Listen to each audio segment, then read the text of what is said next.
अस्सलाम वालेकुम दोस्तों, मेरा नाम है उसामा और आप देख रहे हैं उसामा शकील टीवी। आज से कई सौ साल पहले जब जदीद साइंस और रिसर्च मौजूद नहीं थी तो लोग हमारी ज़मीन की शेप को फ्लैट यानी हमवार माना करते थे। मगर साइंस और टेक्नोलॉजी में वक्त गुजरने के साथ साथ फ्लैट अर्थ के कॉन्सेप्ट को उस वक्त रिजेक्ट कर दिया गया जब इंसान खला की गहराइयों में किसी हद तक झांकने में कामयाब हो गया। लेकिन हैरानी की बात यह है कि इस जदीद दौर के अंदर एक बार फिर से फ्लैट अर्थ का कॉन्सेप्ट ना सिर्फ बहुत मशहूर हुआ बल्कि इसकी एक अलग से सोसाइटी भी मौजूद है, जहां बहुत से मुल्कों के लोग इस बात पर यकीन रखते हैं कि हमारी ये ज़मीन गोल नहीं बल्कि हमवार है, और वो अपने इस यकीन से मुताल्लिक वजाहतों को सीखने की कोशिश करते हैं ताकि अपने इस यकीन को दुनिया के सामने साबित कर सकें। तो सवाल ये है कि क्या ज़मीन वाकई फ्लैट है, बिल्कुल एक डिस्क या प्लेट की तरह, या फिर गोल या कर्व है? क्या पूरी ज़िंदगी इंसानों से इस बारे में झूठ बोला गया? क्योंकि जाहिर है अब हर शख्स इसको स्पेस में जाकर देख नहीं सकता। फ्लैट अर्थ सोसाइटी इसका दिफा साइंटिफिकली और लॉजिकली कैसे करती है, और सबसे बढ़कर इस्लाम इन सब के बारे में क्या कहता है? इन सब सवालों के जवाब हम आज की इस वीडियो में जानने वाले हैं, तो इस वीडियो को लास्ट तक ज़रूर देखिएगा। सबसे पहले ये जान लें कि अगर हमारी ज़मीन फ्लैट होती, बिल्कुल एक डिस्क की तरह, तो इसे काम कैसे करना चाहिए था जिसका क्लेम फ्लैट अर्थ सोसाइटी करती है। इनके यकीन के मुताबिक दुनिया एक डिस्क की तरह है जिसके मदार के अंदर सूरज और चांद घूम रहे हैं, और ये दोनों साइज़ में ना इतने बड़े हैं और ना इतनी दूर जितना कि नासा के ज़रिए दुनिया को बताया गया। यानी कि फ्लैट अर्थ सोसाइटी के लोगों का मानना है कि सूरज और चांद बहुत छोटे हैं और ज़मीन की डिस्क का साइज़ इनसे बहुत बड़ा है। इस मॉडल के अंदर दिन, रात, सूरज और चांद गिरन, स्पेस स्टेशन और हवाई जहाज़ के उड़ने का कॉन्सेप्ट का वजूद मुमकिन नहीं है, और इसीलिए इस क्लेम की वजह से बहुत सारी मिसकॉन्सेप्शन पैदा होती हैं जो इस थ्योरी को गलत साबित करती हैं। इसके बाद इनका क्लेम ये भी है कि ज़मीन फ्लैट है। इसका सबूत ये है कि ज़मीन पर हद निगाह मारने पर या इवन हवाई जहाज़ से देखने पर ज़मीन फ्लैट नज़र आती है। इसके अंदर कोई कर्व क्यों नहीं नज़र आता, जो कि दरअसल एक बार फिर से मिसकॉन्सेप्शन है, क्योंकि ऐसा इसलिए होता है कि ज़मीन के मुकाबले में हम इंसान साइज़ के अंदर बहुत छोटे हैं। फ़र्ज़ करें कि ज़मीन एक माल्टे के साइज़ के बराबर है और हम इंसान एक एटम के साइज़ के बराबर, तो क्या हम इस माल्टे के सरफेस पर रहकर इसकी सतह को कर्व या मुड़ा हुआ महसूस कर सकते हैं? कभी नहीं, जब तक कि इसके साइज़ को बाहर से निकल कर ना देख लें। इसी तरह ज़मीन का सरकमफेरिस यानी इसके एक हिस्से से दूसरे हिस्से तक की गोलाई 40,000 किलोमीटर है।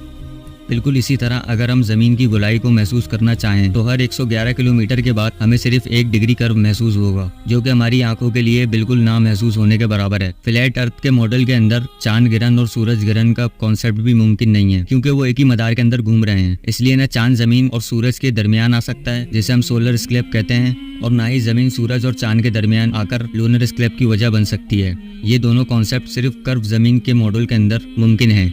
हम इन्हें अपनी रियल लाइफ के अंदर होता हुआ भी देखते हैं, जो कि फ्लैट अर्थ के कॉन्सेप्ट को एक बार फिर से गलत साबित करने के लिए काफ़ी है। ज़मीन के सर्कुलर मॉडल के मुताबिक ग्रेविटी ज़मीन के सेंटर पर बिल्कुल एक जैसी पड़ती है, चाहे एक सेब हो या एक हल्के से वजन के बराबर पर। दोनों को अगर ऊंचाई से ज़मीन पर फेंका जाए तो वो बिल्कुल फ्री होकर एक ही स्पीड से ज़मीन पर नीचे गिरते हैं, जिसका मतलब ये हुआ कि पूरी ज़मीन पर ग्रेविटी की फोर्स एक ही जैसी असरअंदाज हो रही है, जबकि फ्लैट अर्थ मॉडल के अंदर ग्रेविटी इसकी डिस्क के दरमियान में पड़ती है, जिसका मतलब ये है कि ज़मीन पर कोई भी चीज़ गिरने पर इस फ्लैट अर्थ के दरमियान वाले हिस्से की तरफ मुड़ जाना, और जैसे जैसे हम इसके सेंटर की तरफ बढ़ने लगें तो हमें यहाँ पर ग्रेविटी ज़्यादा होने की वजह से हमें ऐसा महसूस होने लगेगा कि जैसे हम कोई ऊंची सीढ़ियाँ चढ़ रहे हैं, और हम देखते हैं कि ऐसा नहीं होता। हमारा वजन पूरी ज़मीन पर बिल्कुल एक जैसा ही रहता है। इसलिए फ्लैट अर्थ को मानने वाले ग्रेविटी को मानते ही नहीं है, बल्कि इनके मुताबिक ग्रेविटी का कॉन्सेप्ट दरअसल इंसान के अपने खुद के मैस की वजह से पैदा होता है, जो कि बिल्कुल गलत बात है, क्योंकि आपका मैस कोई ऐसी फोर्स नहीं है जो कि आपको ज़मीन के नीचे की तरफ पुश करे या धक्का दे, जैसा कि चीज़ें ऊपर से नीचे की तरफ ज़मीन पर गिरते हुए करती हैं।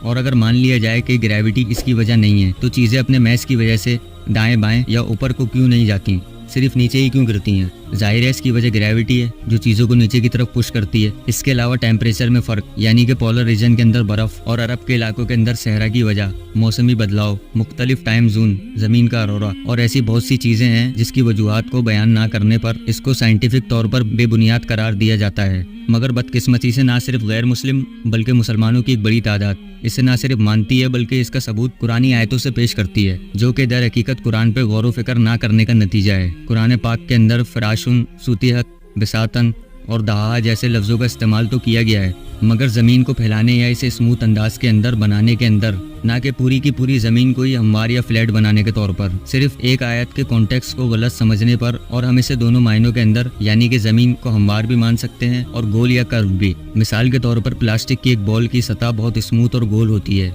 जबकि मैं मिट्टी को लेकर हाथ से इसकी शेप को स्मूथ बॉल की तरह बनाने की कोशिश करूँ तो यकीनन वो इतनी स्मूथ नहीं होगी जितनी ये प्लास्टिक या रबड़ की बनी हुई गेंद है।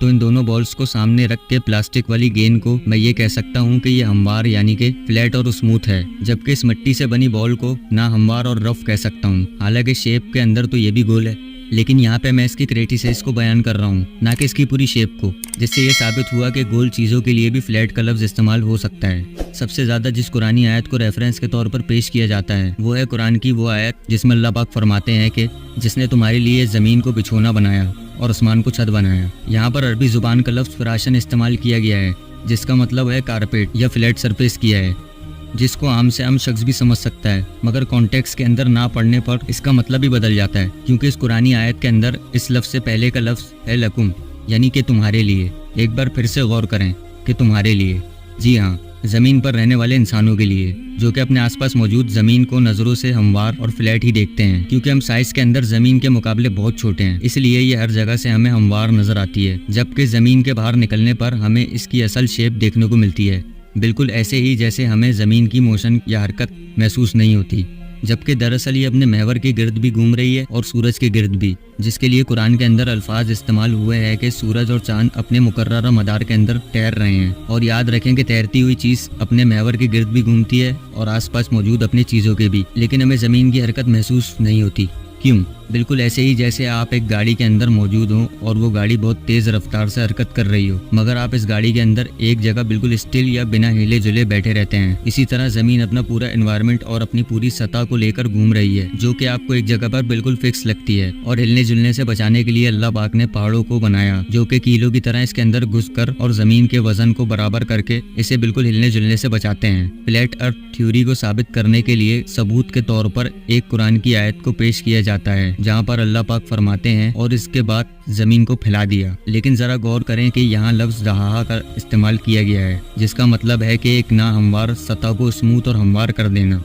इससे निकलने वाले लफ्ज़ दहू को अरबी ज़ुबान के अंदर एक गोल या एक मार्बल को गड़े जैसी जगह पर डालने के लिए भी इस्तेमाल किया जाता है, जहाँ पर अल्लाह पाक इस लफ्ज़ का इस्तेमाल करके इंसानियत को समझाने की कोशिश कर रहे हैं कि जब ये ज़मीन बन रही थी तब मार्बल्स बॉल्स की तरह के एस्टेरॉइड शाबे साकिब एक दूसरे से आकर ग्रेविटी की वजह से मिले और ज़मीन की रोटेशन ने इसे गोल शेप में होने के बावजूद किनारों से हमवार और स्मूथ कर दिया। और आजकल की साइंस भी ज़मीन की तख्लीक के बारे में बिल्कुल यही नज़रिया रखती है। इसके अलावा हम अपनी आंखों से छोटी छोटी टेलीस्कोप और डिजिटल कैमरों के जरिए चांद, सूरज, मार्स, सैटर्न और जुपिटर के अलावा हर प्लेनेट को, जो कि आम इंसानी आंखों से नजर नहीं आते, इनकी शेप को देखते हैं। ये तो बिल्कुल गोल हैं, तो ऐसा मुमकिन है कि जमीन के आसपास हर सैयारा गोल है सिवाय जमीन के। इसकी पॉसिबिलिटी तो ना होने के बराबर है। इसके अलावा फ्लैट अर्थ मॉडल बिल्कुल एक क्लोज सिस्टम है जिसके बाहर कोई स्पेस नहीं है, जबकि अल्लाह पाक कुरान पाक के अंदर फरमाते हैं कि ना सिर्फ हमने जमीन और आसमान को पैदा किया बल्कि इसे मुसलसल फैला भी रहे हैं। कुरान क़यामत तक के आने वाले इंसानों के लिए हिदायत का सर चश्मा है और एक मौजज़ा है।